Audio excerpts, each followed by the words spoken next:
This brand is made in Mexico by Ream Manufacturing, which is a subsidiary of Paloma Group for HvacRepairGuy Corporation, which is a wholesale distributor of HVAC equipment.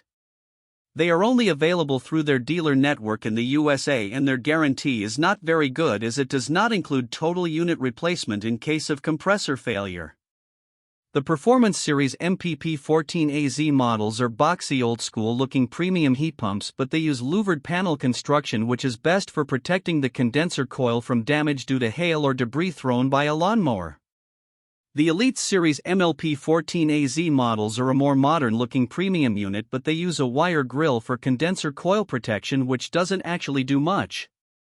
The Elite Series MLP18AZ models are ultimate heat pumps with variable speed compressors for quiet and efficient operation. The brand does not offer a model that qualifies for the HvacRepairGuy Basic category. This brand receives an overall 1-star don't buy rating from HvacRepairGuy. Please share your experiences with this brand in the comments section of the HvacRepairGuy YouTube channel.